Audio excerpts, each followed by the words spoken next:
Hi guys, and welcome back to Beacon Pines, where this whole Groundhog Day scenario is going down full tilt. I mean, we are really deep into it, like, mega deep. So, as things have transpired, we have now returned to the original OG timeline. Do we want to call it timeline, or cycle, maybe? Where we have gone and explored this warehouse, not with Rollo, but by ourselves, and managed to come away from there. And now we're gonna cycle through this particular cycle timeline. We need to come up with a consistent name for this here. We're gonna cycle through this version of events, but with this newfound information about everything we've learned in the other ones. So, yeah, that kind of gives us a bit of an edge, I hope. Anyhow, let's get to it and let's see what we can learn in this one. Okay, nothing here. I see the path comes here, but nothing leads off that way. I guess that's the road out of town, isn't it? And as usual with these adventure games, like my whole thing is checking everything. Because I mean, if there's a hidden charm somewhere that could change the course of a run through of a cycle, then I want to find it. Wait, watch your step. Oh, this guy's looking for bugs again. Oh, sorry. There was a whole family of beetles here. They've gone missing. I thought they just sort of wandered around. Everyone has a home, Luka. Even beetles. Luka checked the soles of his sandals. I think we're okay. It's weird that they're gone. They went missing when the festival preparations began. You think the noise scared them away? Something like that. Just watch where you step, okay? Could the disappearance of the beetles have something to do with the goo? Can you tell those jerks? It doesn't matter how many boxes they pile up. I ain't moving. Okay. I like that guy. He's the only consistent thing in all of these, in this entire game so far. He's the only thing that we can be sure of is not up to some kind of mischief. Because all he's doing is sleeping. Okay, let's check out the assignment. Deliver jam to Mr. Nuncreed, deliver jam to Mrs. Fratelli, and deliver jam to Mr. Tolliver. Alright, we can do that. That is nice and simple. Oh. Last Chance Diner. Oh, hello. We haven't been here yet, have we? This is new. Okay, let us check this out. Up at Dawn Newsstand, I love that. Dawn being the little bat girl who, is something like an amateur detective or something like that there? Hey, Dawn. Oh. Hey, Luka, what's up? Dawn had dreams of becoming a big-time reporter. At night, she searched for the story that could be her big break. By day, she hawked papers at the newsstand. Oh, they got you on jam delivery, huh? Yep. Hey, Dawn, have you noticed anything weird around town lately? What sort of weird things? Stuff going on at the old Valentine building? You might say I've heard some things. I'm working on a story about it right now. So what's going on? Can't quite say yet. I still need to follow up on a few leads. Keep me in the loop, okay? Sure thing. Have you seen the new kid around yet? New kid? Yeah, came in from the big city. Her parents both got jobs here. But get this, one of them is working for William Care and Perennial Harvest.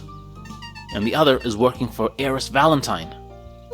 And the Valentines represent Beacon Pines' past. Perennial Harvest has positioned itself as the town's future. Must make for some interesting dinner table conversations.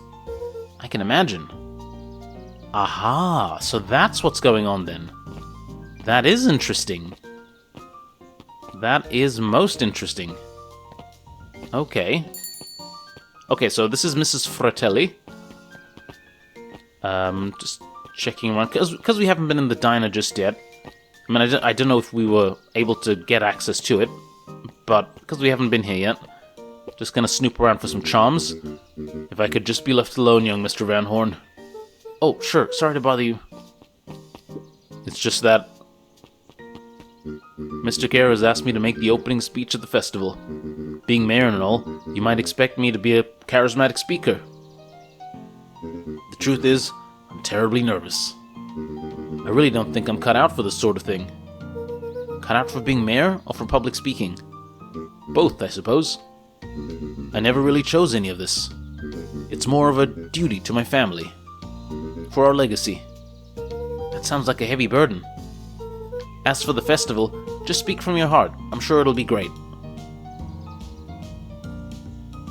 Okay.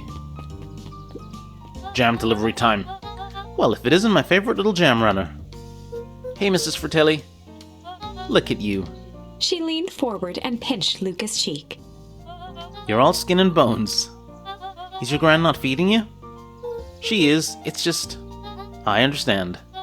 You know, I taught your mama how to cook back in the day. You may not even remember, but you and her used to help out in the diner. See that picture over there? That's you helping your mama back in the day. So cute, running around in your little apron taking orders. The whole situation just breaks my heart. What happened with Eleanor? Break, okay. I've got a feeling she's out there somewhere, yearning to be with you again. Few things in this world can keep a mother from her son. Luka shifted the basket uncomfortably. Oh yes, let's see here. Mrs. Fratelli lifted the cloth and inspected the jam. They even have my name on them. How thoughtful. She carefully lifted out her jars of jam. You tell your gran hello for me, Luka. Will do. Okay, that's one down. Let's just snoop around back here. Nothing? Okay. Let's get to it. So, basically what we learned in the last iteration was that Mrs. Fratelli was snooping around with Gran and... oh no, what? Wrong button. God damn it. Pressing these wrong buttons, guys. Yeah, so she was snooping around with Gran and Mr. Tolliver, and they're up to something known as Operation Sparkplug. So, just put a pin in that. I'm sure we'll find out more. Okay, let's talk to the heiress quickly. Mr. Wilder, I trust you have time to chat? Heiress Valentine, oldest of Sharper Valentine's children, and heir to the Valentine fortune, had a way of making questions seem like demands. Certainly. What seems to be the problem? Mr. Wilder had learned to assume that if he was hearing from Heiress, it was because she had taken issue with something he had put in the paper. I couldn't help but notice that the front page of this morning's paper was consumed with stories about the silly festival. Well, yes. That is the news of the day. But there was no mention of the museum, nor the foundation through which it was endowed. I'm sorry, Miss Valentine.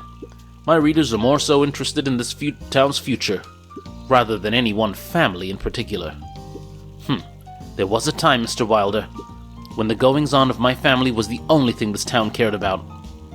Well, things change, ma'am. And you know, change is dangerous. If you finish that thought, I will make that monocle a permanent fixture of your anatomy. My apologies. Good day, Miss Valentine. Did I give you permission for this conversation? Did I give you the impression this conversation was finished? Mr. Wilder averted his gaze and began to polish his monocle. Well, good day, Mr. Wilder. Damn!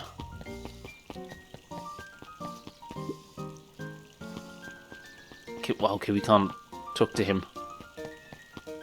She's, quite something, isn't she? What's this lady got to say? Nothing. Book lady. Anger from the past, make mistakes not yet made. And a glimmering hope for the future. He carried them all in equal parts everywhere he went. Oh heavens, what a burden to bear.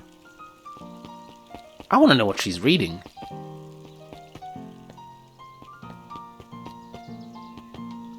Do these guys want to talk? No. Cool kids just want to hang out and be cool and not do anything. So that's fine. Let's head down here. Maybe we'll find Mr. Tolliver. Yes. We've been inside the museum. It was pretty cool. Oh no. It's not showing us the...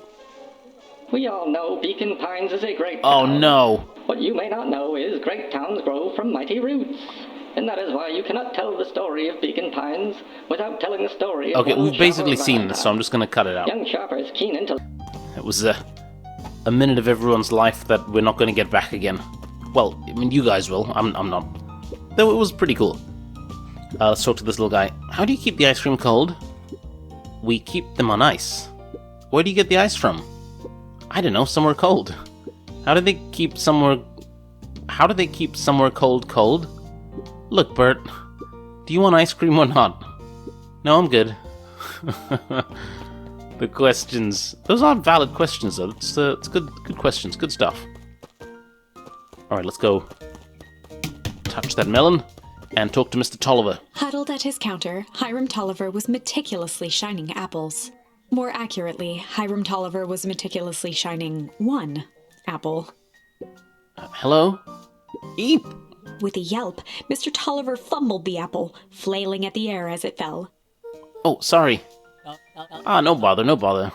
He leaned forward and lowered his voice.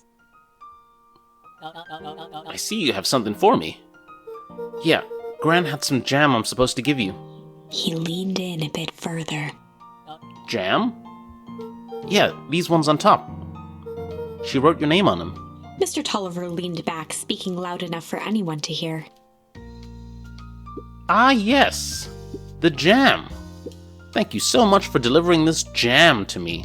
Oh, I wish we'd looked at the jam now, guys. There's something up with it. He reached forward and snapped up the jars of jam, giving Luka a little wink. I shall put it on my store shelves post-haste. Okay, I should finish my deliveries. Of course. Of course. He leaned in for a final whisper. Of course. Is Mr. Tolliver being not very subtle?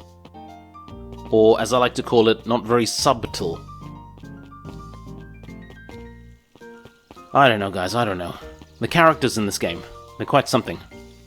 Okay, now, to deliver the last bit of jam to Mr. Nuncreed. Now, we know that he's got some involvement with this... I don't know, what do you want to call it? Organization? Underground? Hey, Kato. Good afternoon, Luka. Can I help you find something? Maybe, maybe not. Try me.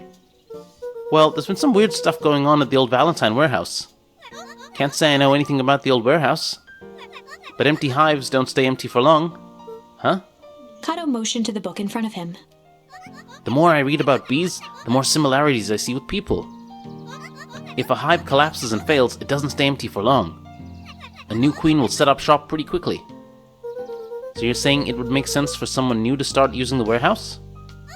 Nature abhors a vacuum. That's interesting. I'm getting the impression that we're being told the story through many different guises. With Taro here and his obsession with bees, to the other kid and his obsession with the beetles and bugs. Like, it must be connected somehow. It just has to be. Hey, Jace. Oh, hey, Luka. Have you seen this new issue of Atomic Hank? Hank Atomic? Not yet. No spoilers, please. It's awesome. It's a flashback. No spoilers, please. We get to see how mild-mannered Henry becomes Hank Atomic, man of space justice. Chase, no spoilers. Oh, sorry. My point is, you're gonna love it. Alright, Jace, catch you later. Roger that, Space Cadet. The bottom corner shelf was a dust. Only one binding was clean of cellular biology, and the Okay, and we've read all the stuff on the bookshelves. So I think we can head out. Alright. Let's hand this over to Mr. Nuncreed. Got some jam for you, Mr. Nuncreed. Luka, you seem chipper. Well, aside from being on delivery duty, it's a nice day. Mr. Nuncreed eyed Luka for a moment, then nodded in agreement. I suppose it is.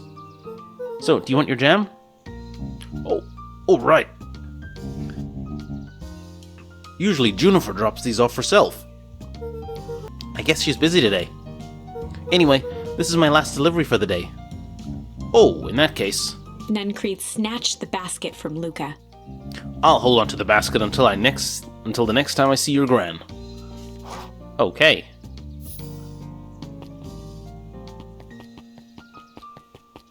Hey, you. Anchovies or pineapple? What? Don't think. Just answer. Pineapple. Why? How old are you? 12. Perfect. Follow me. Who are you? Anyone ever tell you ask too many questions? Just try to keep up, okay? What just happened? Well... Okay.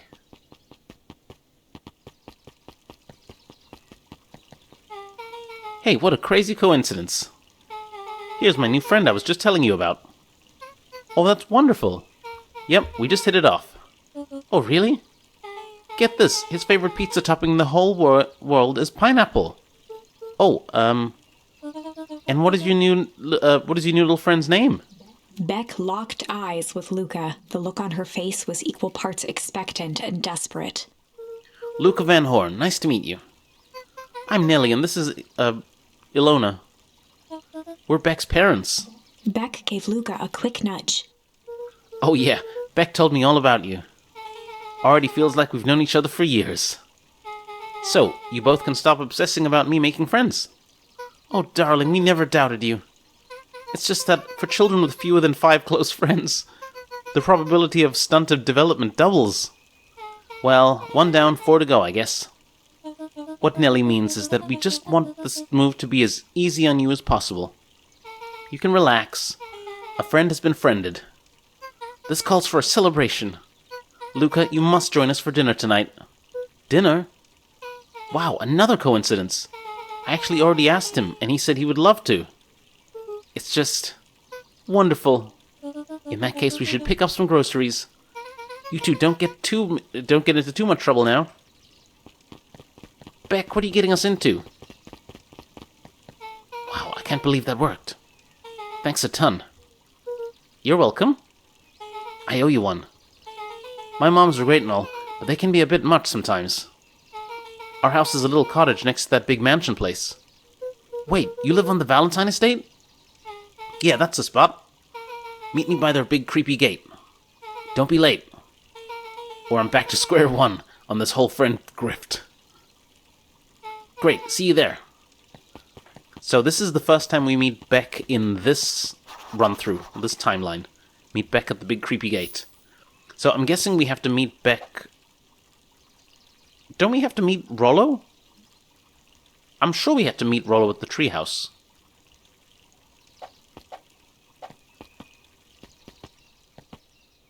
Well, you know, I want to check out the treehouse first. Because I'm quite sure,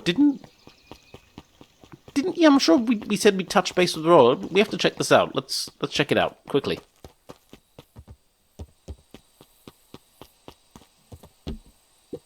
Okay, I guess not. I guess he's not here. That's curious. Oh, well, okay. Well, then I guess we're gonna go have dinner with Beck or something? Let's do it. So, across this way. And I suppose this is the first time... Oh, who's this? Good morning, Jeff. What's so good about it?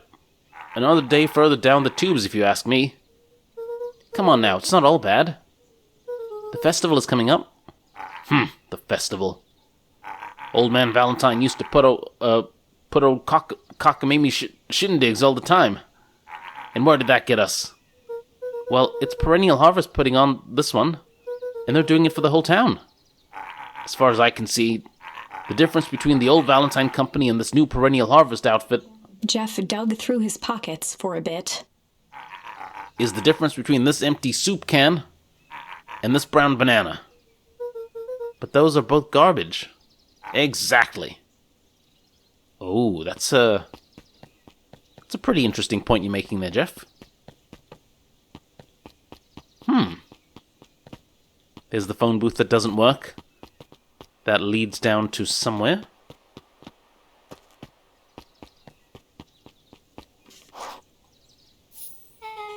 So, who all lives in that house? Eris and Gus Valentine grew up there. And Solomon moved in a few years back. The creepy little kid in the vest? That sounds like the one. So just 3 people live in that huge thing? I bet a bunch of shady stuff happens all the time in that place. Place like that.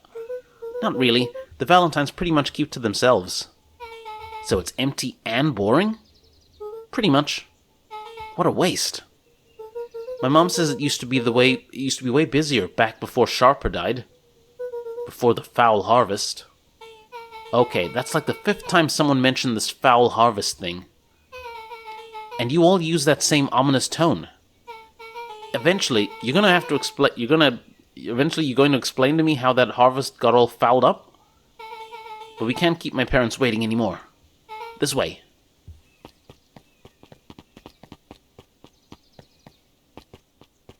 Okay, yeah, we have been here before. We haven't actually been inside, but most kids would have just ditched me by this point. Why are you still here? You look like you could use some help. You know what, Luka? You're not so bad. Let's get through this as simple as possible. Just eat, smile, and nod. Fun. Great. Whatever you do, don't bring up their work. I think I can handle that. Beck took a long breath, then gave a firm nod. So the thing with Beck's parents, as we've learned, is one of them works for the Valentines and one of them works for the Perennial Harvest Company. Here goes nothing. Chapter 4. Dinner with the MOEDWILS. Okay, so now we are entering a new Chapter 4. Ilona MOEDWIL was worried about change. A gardener at heart, she understood the necessity of change, relied on it even. But there was a difference between the controlled world of her plants and this cluttered cottage in a strange town. Almost done. Nellie was a blur of activity, digging through boxes. Sorry, love. Couldn't find the dishes. We'll have to make do with paper plates. Dinner went by without much conversation. As she watched Beck and Luka finish up their pizza, Ilona let herself relax into the chair. The things she cared about were still here. Nellie finally had the job of her dreams. Beck was beginning to take root. Ilona's task was simply to tend to them. She could do that. So, Luka, tell us a bit about yourself. Where do you live? Oh, I live with my grandma. Over on the other side of the river. Your grandma? Where are your parents at? Beck, manners. It's alright. My dad passed away in an accident at the fertilizer plant 6 years back. Oh dear. My mom's been missing for a few months now. Like missing? Luka's eyes were fixed to his plate, pushing a chunk of pineapple around with his finger. Nellie was the one who eventually broke the silence. Luka, how did you like the pizza? Oh, it was good. Very good. Normally we'd have put more effort into dinner. Ilona nervously gestured toward the boxes. They're still unpacking, basically. We aren't fully settled in, and Beck had mentioned that it's your favorite. I'm sorry, are we just skipping the part where he said his mom was missing? Beck! I'm sorry, Luka, this move has us all a little tired. Luka wiped his face with his sleeve. No, it's fine. So, Beck said that you moved here for work? Beck gave Luka a swift kick under the table. Ow! I mean, what brought you to Beacon Pines? Oh, you were right the first time. We're here for work. Nellie won't tell you this, but she's a brilliant chemist. I don't know about brilliant, but I do love it. She's brilliant. Perennial Harvest just made her their newest lead researcher of deep engineering. Oh, we know about this. She makes it sound more impressive than it is. I'm just happy that I get to make a difference in the world. Perennial Harvest is at the forefront of evolving agriculture into something more useful than sprinkling water and excrement on the ground. Luka glanced over to Beck. She seemed to be holding her breath. What Nellie means, Luka, is that there are different ways to grow plants. Yes, some people talk to their plants and hope for the best. And some people happily leave their job to allow a loved one to pursue their dream. You swore you didn't... Beck slammed her fist into the table, perhaps harder than she intended. Hey, Luka. How about some dessert? I actually have to meet my friend Rolo soon. Luka glanced outside to gauge the time. The sky was darker than he expected, filled with ominous clouds. Ooh. Looks like there's a storm brewing. I should get going. Oh, I didn't think there was any rain in the almanac. Yeah, almanacs aren't that useful around here. Luka wiped his mouth one last time with his napkin and started to get up. Thank you all for the pizza. It really was good. See you at the festival, Beck.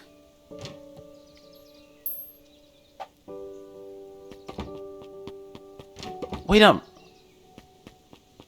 I'll walk you home. Surprised, Luka turned around. He knew Rolo could be prickly around new people. But Beck seemed cool. Rolo would warm up to her eventually. Probably. Luka began to respond, but the sky answered for him as the clouds above began to rumble or break. What are we going to go with? Let's go with rumble. Luka began to respond, but the sky answered for him as the clouds above began to rumble with ominous thunder. You sure we can make it home before the storm kicks off? Luka surveyed the roiling clouds. I'd say the odds are good. Maybe you should just stay here and I'll just make a break for it. At that moment, the heavens opened up, unleashing torrential rain. Oh! Care to recalculate those odds? Hurry inside, you two, before you catch cold.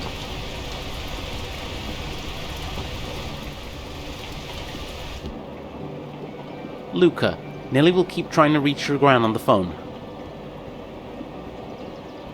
In the meantime, you two hold tight. Sorry, not much to do up here. Most of my stuff is still in the boxes. Mind if I poke around? Be my guest. Okay, what are we gonna find in Beck's room? Luka squinted into the eye hole of the microscope. This looks wild. What is it? Gum. Gum? Luka adjusted the slide with his fingers to get a better look. I'm tracking the structural integrity of gum with increasing amounts of chewing. Chewed that one for 47 days. Luka wiped his hand off on his sweater and gave a nervous laugh. It's weird, I know. Beck looked down, timidly tapping the ladder with her feet. You think it's weird, don't you? A little. But weird can be cool. Okay. This must be, like new for Beck. Like, making friends so quickly. Oh, wow! Rolo and I have a radio just like this at the treehouse. Probably not exactly like this one. My mom and I tore the whole thing down to the bolts. Fitted it with some state-of-the-art vacuum tubes. She seems pretty awesome. She gets carried away sometimes. I think she feels guilty for working too much. So when she does have time for me, she showers me with high-tech overcompensation. Luka flicked at one of the toggles.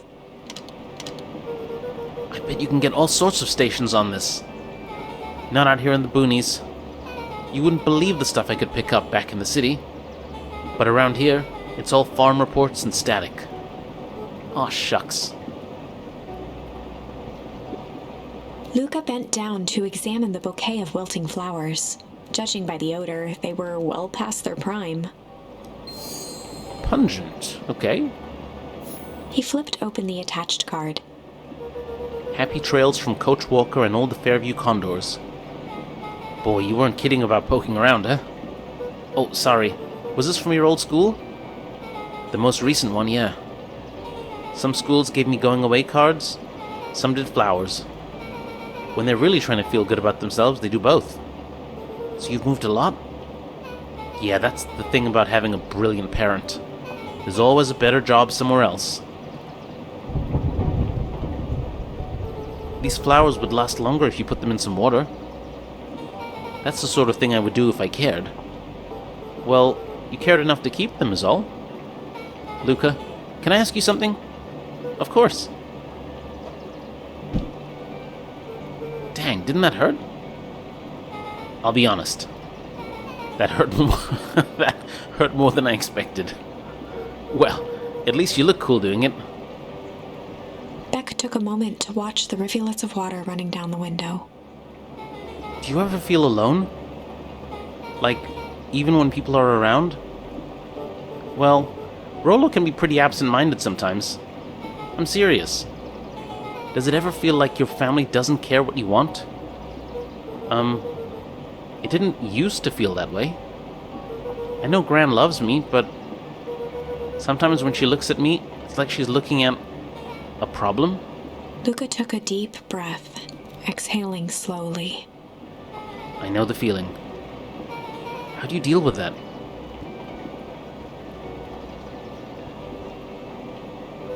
I guess I haven't yet. But one thing my dad told me when I was little, don't hold a grudge, especially against yourself.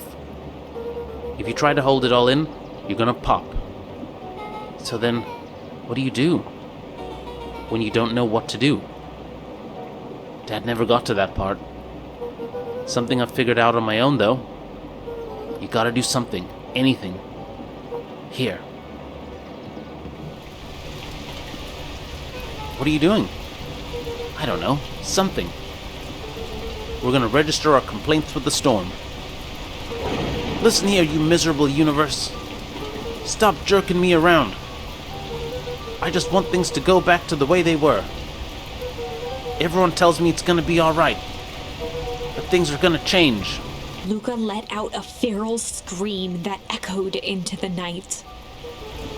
Every time something changes, everything gets worse. Is that a little reference to us? Screw this town. Whoa.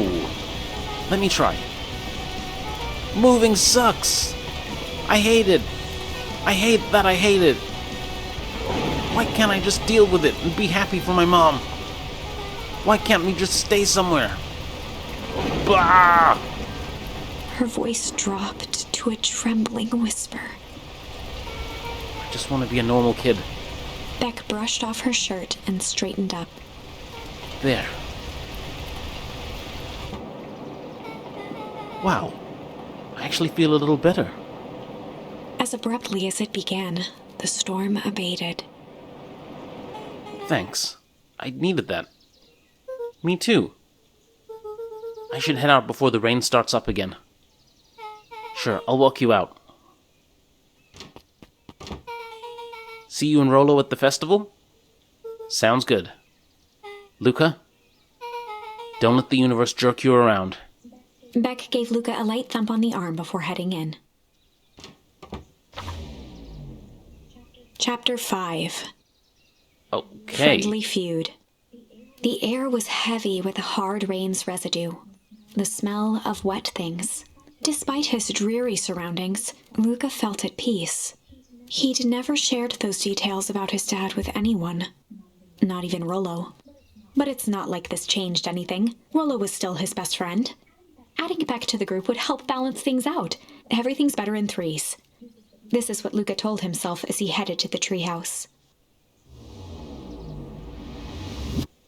Okay.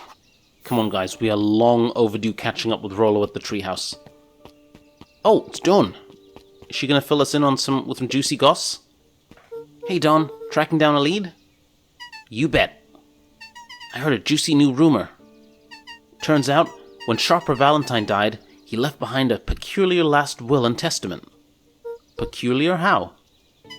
He didn't just give his kids an inheritance, there were conditions. Like what? The document stipulated that Eris had to take on a child as her ward. A kid our age, who just showed up to town one night with a lawyer. Solomon? Bingo. So Eris was forced to take care of him? Yep, or she would have lost everything. Why would Sharper care so much about some random kid? Rumor has it, old Sharper sowed some wild oats. That explains the way Eris treats him. Poor Solomon. How did you find all this out? A good reporter never reveals her source, Luka. Oh, that is interesting. So now we've learned a bit about Solomon. Man, this is the game that just keeps giving. What's going on with these flowers? Should we check? I better not dilly-dally. Gotta get to the treehouse. Yeah, let's get to the treehouse. No dilly-dallying. Okay, it's all dark here. Not a little bit spooky at all. Man, that lady's still out there reading. That book must be amazing. Hang on, let's check out down here quickly. Nothing. And you can still talk to her. He met his old friend's eyes and was greeted with nothing but ice-cold anger. Heavens! This is no time for fractured friendships. What is she reading? I better not dilly-dally. Okay, no more dilly-dallying, come on. Excuse me, what are you doing? Just locking up for the night, sir. Oh, wonderful. I can only assume this means all festival preparations have been completed ahead of schedule. Not exactly, sir. The storm set us back a bit, and it's getting late, so we all decided to... You all decided? Yes, sir. I was unaware that your job involved deciding things. We are all here at Perennial Harvest because we believe in creating a better future, yes? Yes, sir, very much, sir. Do you want to be the one to tell this town that we failed them? No. That we gave up because there was a little rainstorm and we got all sleepy? Of course not, sir. Good, then it's decided. Yes, sir, we'll work till the task is done. See that you do. Our harvest awaits.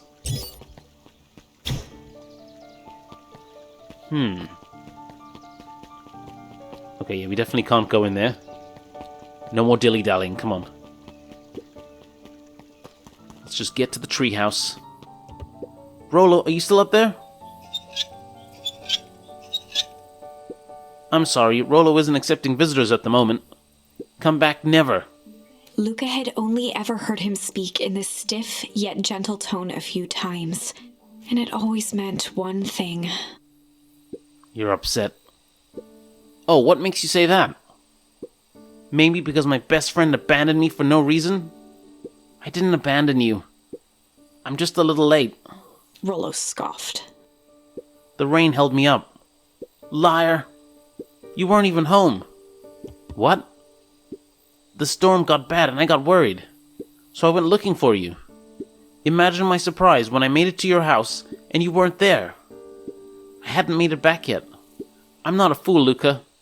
It doesn't take all day to deliver some jam. No, That storm rolled in out of nowhere. And I got stuck after dinner at Beck's. Luka stumbled on his words, knowing he'd said too much. Oh dear, Luka. Beck? Dinner? What the heck is a Beck? She's a new kid in town. She's actually kinda cool. You'd like her. She needed help convincing her parents that she'd made new friends. New friends? I spent all day waiting for you. And you were off making new friends? It's not like that, Rolo. You know, while I was waiting, I made some upgrades to Mission Control. It was gonna be a surprise.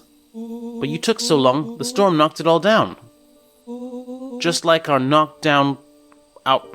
knocked down our friendship. What does that even mean? Luka became instinctively angry in response.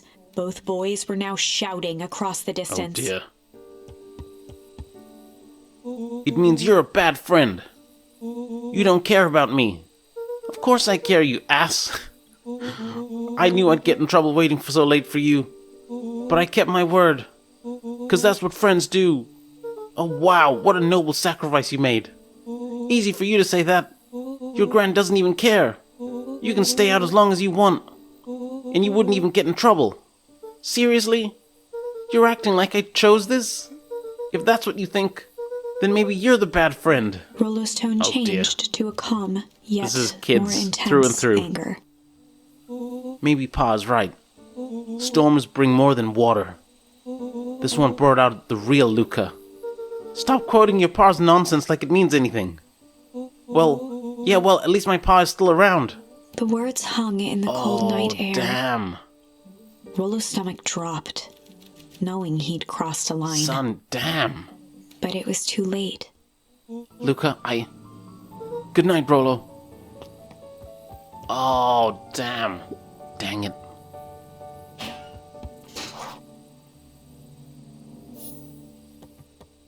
Alright, guys, I think we'll take a quick break on that note and let's all cool off a bit. That's all for now. Thank you very much for watching, and I'll see you guys next time.